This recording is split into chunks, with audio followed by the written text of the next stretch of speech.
Ken. Alah. Kowe lek nyawang Nanang sing kaya ngono kuwi, kowe wajib bersyukur lho, Ken. Nggih lho, Pak. Ayo.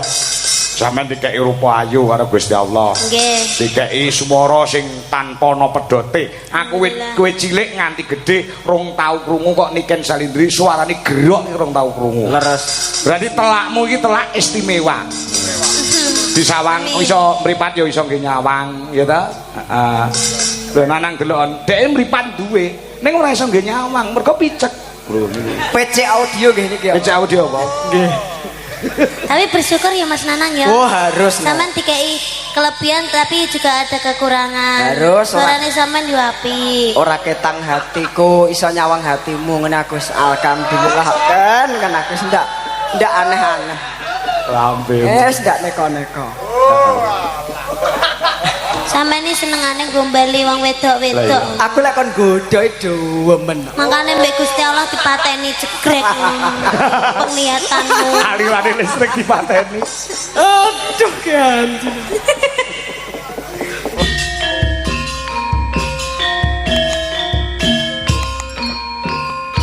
Membara Bapak Ibu guru anggone ndidik marang para siswa siswi sing mapan ana ing kene.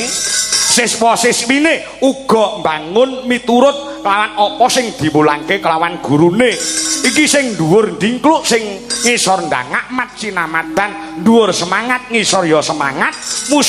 Mula kang saka kuwi iso dadi sekolahan terfavorit ana ing Kabupaten Nganjuk. Oh, PGRI 1 ya. Nadyan ke swasta nuwun sewu ning kualitase ora kalah karo sing negeri-negeri kepara nyalip ya, Truk. Iya.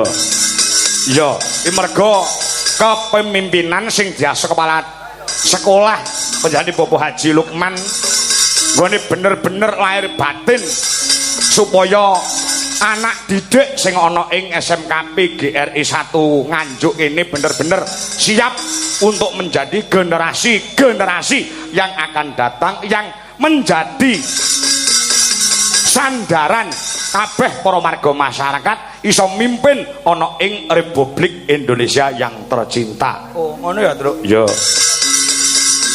Mula patut diacungi jempol kerjasamane ya ing antarane para Bapak Ibu guru, para karyawan, ya, para siswa siswi sing sangat luar biasa. Heeh. Kena nggo percontohan, kena nggo patuladan. Heeh, ya. Iya Mas Gareng. Heeh. Dadi kaya ngono ya, Truk. Iya. Kula kanca-kanca le semangat. Moh kendho kepara saya kenceng mergo ya nulat semangate sing lenggah ana ing SMK PGRI 1 Nganjuk. Heeh. Lho, Truk, apa? Sing mirsani beda karo biasane. Nek wanci gara-gara iki biasane sing mirsani karek sithik, Truk. Ya. Ning iki jek kebak sing padha mirsani mergo ndelok Niken Salindri. Wah. Ya ora. Wong Nganjuk iki pecinta wayang sejati kok, Gong. Masa? Ya. Kula leh lenggah kepara nganti jam 2 punjul sik padha wungon bebarengan kelawan warga agung ingkang mapan ana ing SMK PGRI 1 Nganjuk.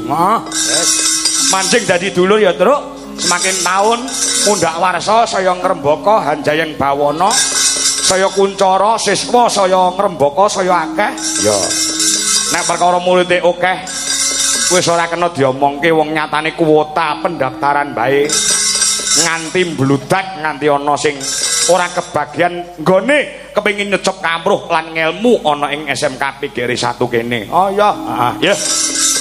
Wajib dadi murid ora kena pijar pamit kajaba yen lara tenan ora lara wong edo-edoan lan maneh kudu pamit kanggo layang yen wis mari larane kudu tinggal mlebu ning pamulangan aja enak-enakan suwe-suwe mundhak bodho lunga-lunga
ora kena pijer pamit kejaba yen lara tenan ora lara jo etok-etokan. Wis dadi murid iki kudu temenanan, nek ora lara tenan aja nganti pamit mergo iso ketinggalan pelajaran ya, Gong. Heeh. Ya kudu kaya ngono. Wah, ya. Yo. Iki pokoke intine iki bengi amake dhewe matur sembah nuwun dipercaya kelawan Bapak Kepala Sekolah saha Bapak Ibu Guru datan ngantun para wali murid komite dan para siswa-siswi sing ana kene sembah nuwun semaksimal mungkin Petruk anggonipun sowan Ngabyantara sagaduhing tenaga sekadaring lampah ngremenaken ingkang samya hampir sani dalu menika mugi dados berkah tumraping kula saha panjenengan sami. Amin ya rabbal alamin, Truk. Heeh, ya. Genduk niken salindri kon nembang sik sing klasik. Sing klasik ya maula ora sempat. Ora sempat nembang sing klasik ya mergo gurudak-guruduk wanci limbukan lah, wanci goro-goro ki raga rasa, Bang. Manja? Ya. Ki matur nuwun karo sing pareng rawuh uga adik-adikku ya anak-anakku. Mas Agung Sudarwanto, Gus Papa, ora keliru Rangga Wisesa ya. Do kepareng bungon. Terus anak-anakku pedalangan ana ing Kabupaten Nganjuk, mbok menawa rawuh, mbok menawa do mirsani ayo do guyub rukun. Nek pancen pake kuwi mayang nang Nganjuk ayo disengkuyung ayo bareng-bareng. Do ting glajik utawa do lenggah ana ing panggung lah melu bungah melu seneng. Oh kapan-kapan awake dhewe nek bocah-bocah kene do mayang awake dhewe yo nyusul. Ya, ya. Wis pokoke percaya rezeki enek sing ngatur, rezeki enek sing nata. Wah, ngono. Heeh. Mulai penak uripe lek ngono, semeleh terus. Ya, ya.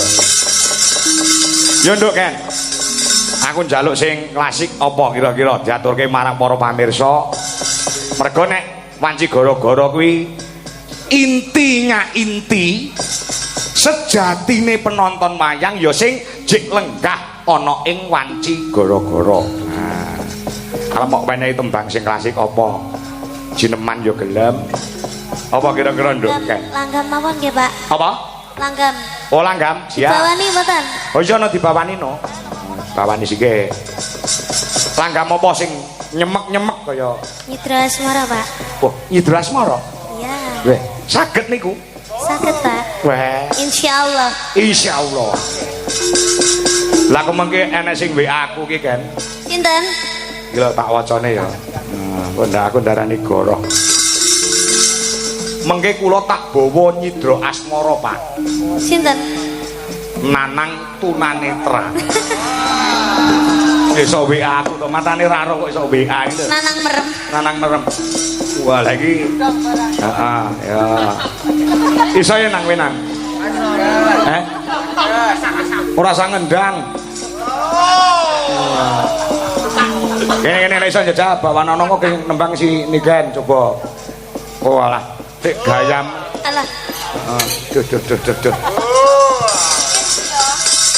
Hop, stop. Wis gede dicupuk dhewe mikir. Gila-gilo ya denden sawah. Anu kan. Gandeng nanang ngadeg wis kancan ana ngadeg sisan. Nah. Wis Mas ning kono wae. Sabar ya, dengkulku kopong. Cek enom kok dengkule kopong kaya wis tuwek ae. Nek bapak nu dengkule kopong wis biasa.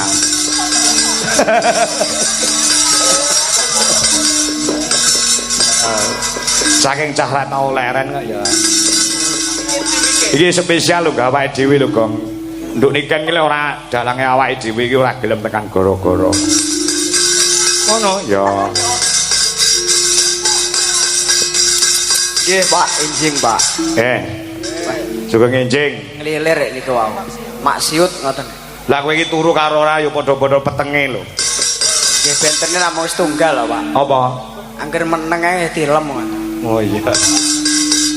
Wis, lakon arep nembang karo Niken Salindri nang. Wong nggih wong niku adi kula niku. Heeh. Lah nggih.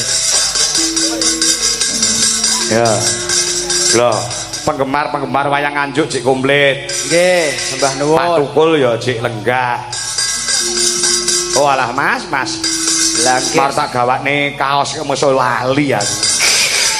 Oh alah Pak Tukul. Ya. Nggih. Saderenge ngaturaken sembah nuwun dumateng Bapak Haji Lukman ingkang sampun nimbali kanca-kanca dija laras sak rombongan. Heeh. Mugi-mugi taun ngajeng malih Pak nggih. Iya, amin. Bintang tamu nggih niki Mbak Niken niki. Amin. Monggo ngene mboten niki udan deres ya. Aduh. Gayamu. Oh, ten. Nggih, pun. Ya. Sak mawon. Iki uga pamundhut saka Mbak apa jenenge kuwi Tia Murti sing. Nggih, Mbak Tia Murti sembah nuwun. Nggih. Ya, metik seri hang. Oh, alah. Ya. Gek lakon apa? Ya. Metik seri angling Darmo.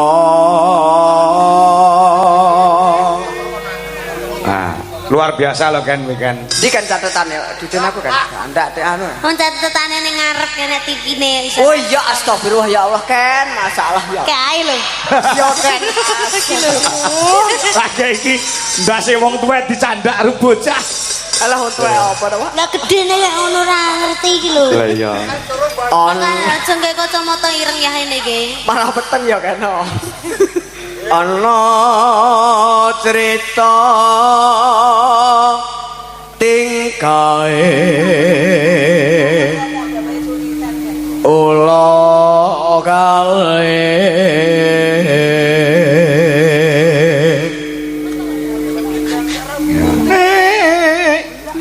jenenge ula tampar Ken, Alam. welek nyawang nanang sing kaya ngono kuwi kowe wajib bersyukur lho Ken. Nggih napa? Ayo. Sampeyan dikeki rupa ayu karo Gusti Allah. Nggih. Dikeki swara sing tanpa ana pedote. Aku kowe cilik nganti gedhe rong tau krungu kok Niken Salindri suarane gerok rong tau krungu. leres. Berarti telakmu iki telak istimewa. Disawang iso mripat ya iso nggih nyawang ya ta? Heeh. Lho nanang delokon, dhek mripat duwe. Ning ora iso nggih nyawang mergo picek. Lho niku. PC audio nggih niki. PC audio apa? Nggih. Tapi bersyukur ya Mas Nanang ya. Oh harus. Sampean dikei kelebihan tapi juga ada kekurangan. Harus, Suarane sampean yo apik. Ora ketang hatiku iso nyawang hatimu ngene aku alhamdulillah kan aku ndak aneh-aneh. Lambe. Ndak neko-neko. Sampeyan iki senengane gombali wong wedok-wedok. Aku lek kon godho dewemen. Makane mbek Gusti Allah dipateni jegrek penglihatanmu. Aliran listrik dipateni. Aduh ganti. Wani gonja garwane sang moho wiku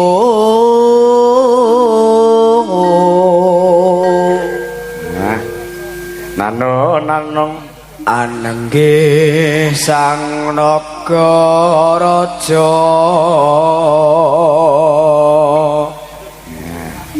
sesilih nyinaga kini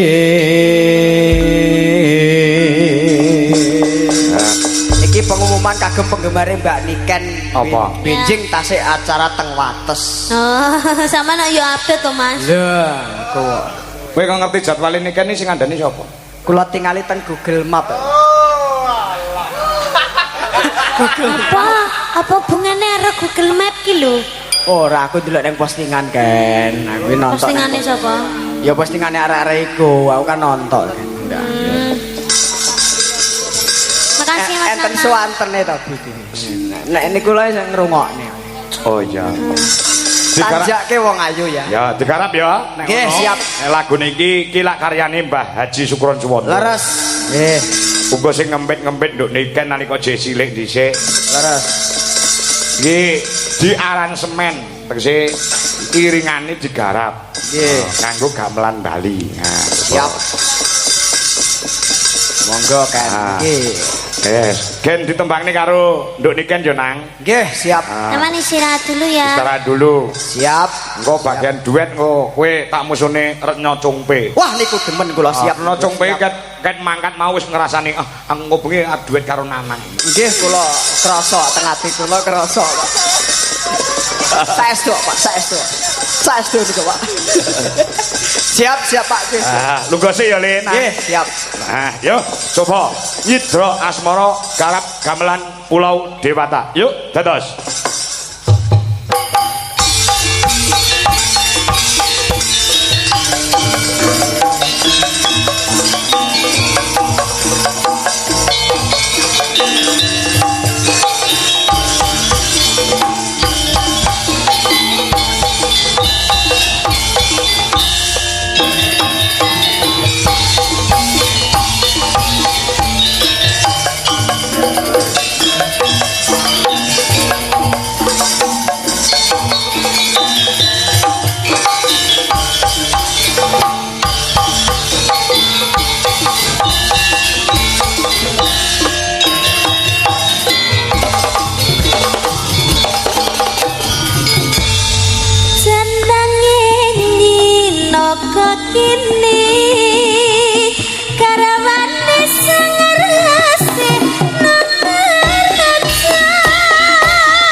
Dangdut, Dok. Jenenge nyina kakini karawani sangresi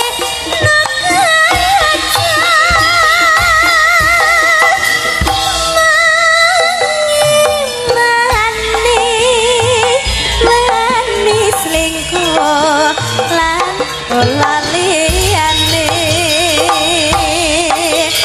ulah tampar kurang ajar naga kini sering dibarani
Iki mau aku entuk dawuh saka panitia.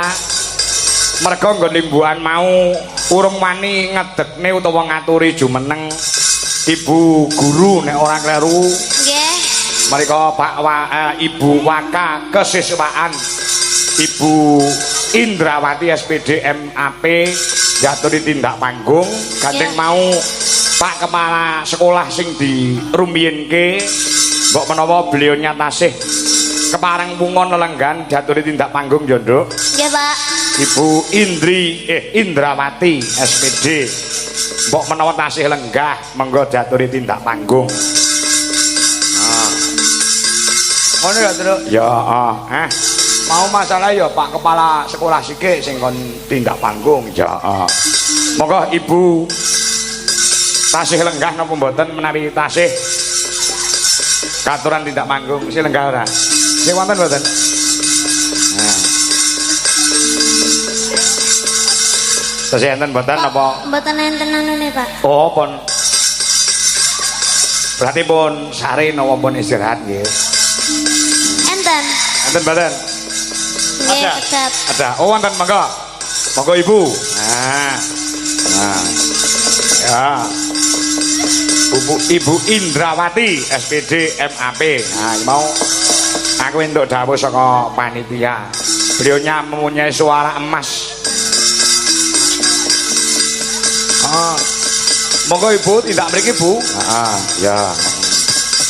Ya, karo men ora vakum dikethoprakne para kanca. Ya, turut.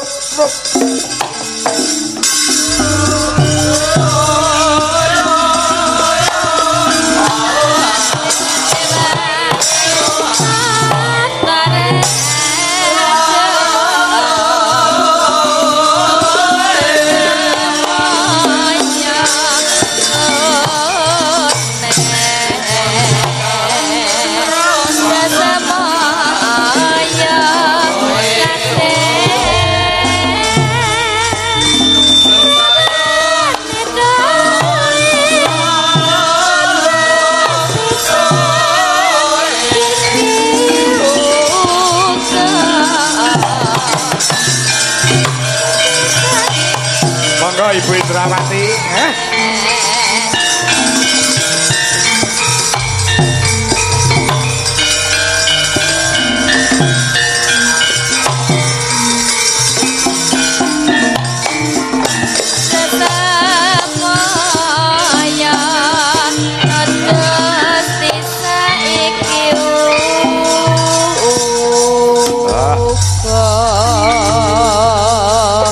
nyuwun pangapunten nembe gara-gara kula aturi tindak amargi kula wau Pak Kepala Sekolah rumiyin nggih Bu. Nggih, nggih. Tasih anu nggih, dereng ngantuk nggih Bu. Dereng. Wah.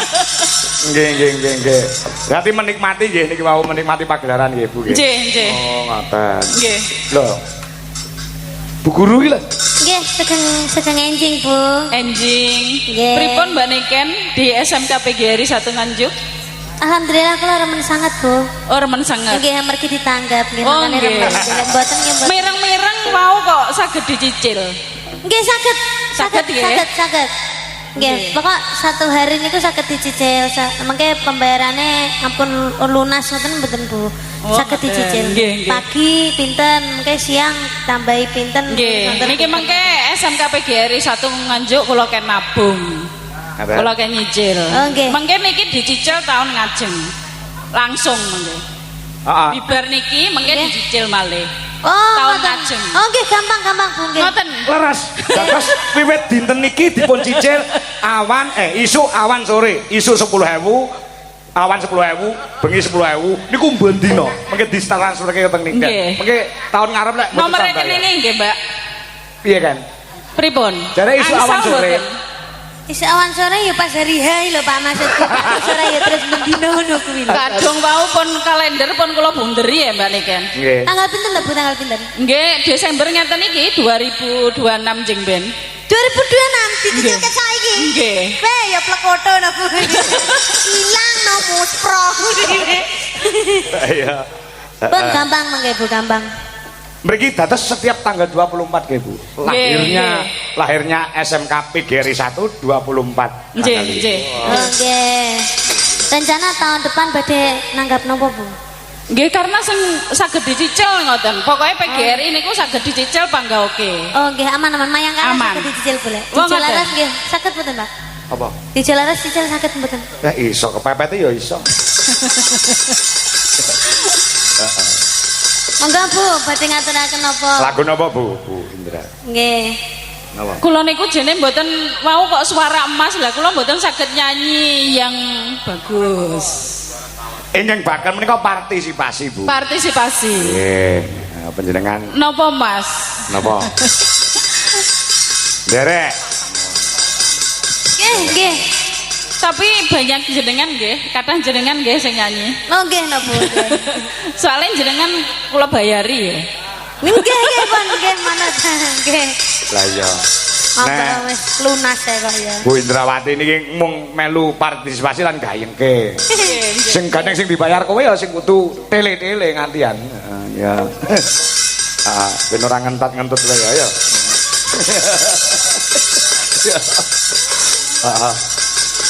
Lagune apa?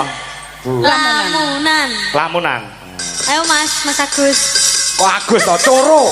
Wis Agus ae. Yo, lamunan. Mas Andi, padha aneh kowe kok ya. Iya.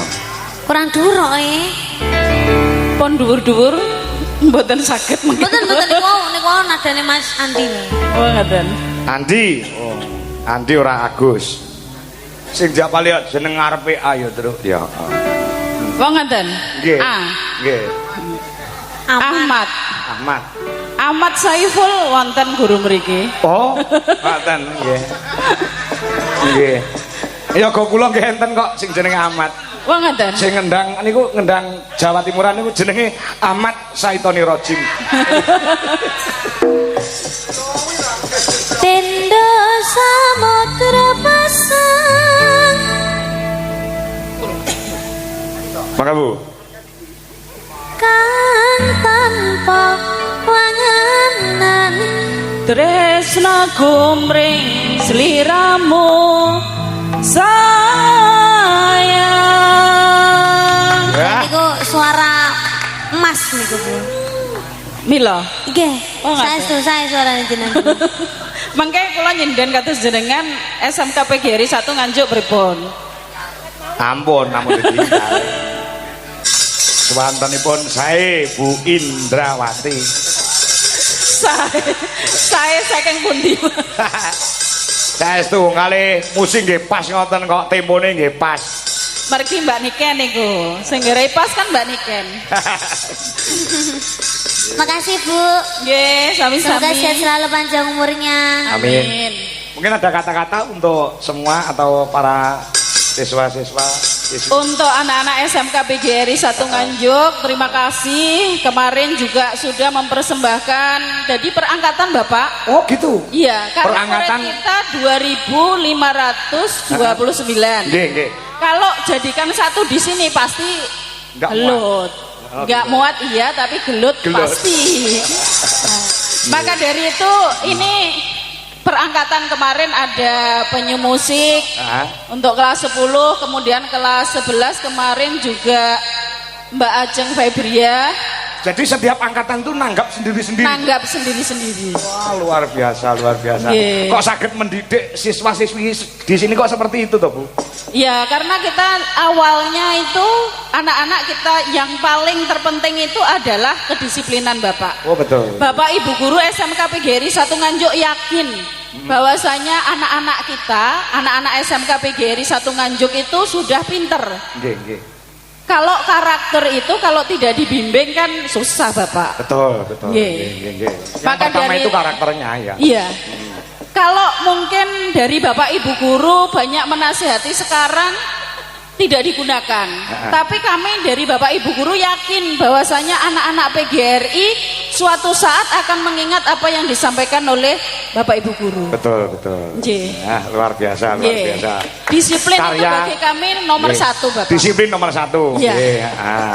Pasti selalu akan terkenang oleh para siswa-siswi di sini apa yang menjadi himbauan dan dawuh-dawuh dari Bapak Ibu guru. Nggih. Walaupun tidak sekarang tapi untuk besok dan kelak. Gitu. Ya, kami yakin Bapak. Nggih, nggih, Nggih. nggih. Karena ya suatu keberhasilan itu dari keyakinan. Betul. Kami yakin bahwasanya anak-anak SMK PGRI 1 Nganjuk juga sudah terbukti walaupun kita itu sekolah swasta Bapak. Betul. Ada yang jadi tentara, polisi, wirausaha juga ada. Jadi luar biasa. Ya. Beliau punya bakat-bakat yang luar biasa. Betul. Berarti Ya. hebatnya anak-anak alumni sini itu karena didikan Bapak Ibu guru yang ada di sini. Betul. Itu kalau pewayangan sebagai kawah condro di muka, Bu. Oh, Menggodok para generasi-generasi yang akan diandalkan di masa depan. Mula tepuk tangan lagi untuk SMK PGRI 1 Nganjuk. nggih, terima kasih. Luar biasa. Nggih, sampun nggih Bapak. Sampun Nggih. nggih.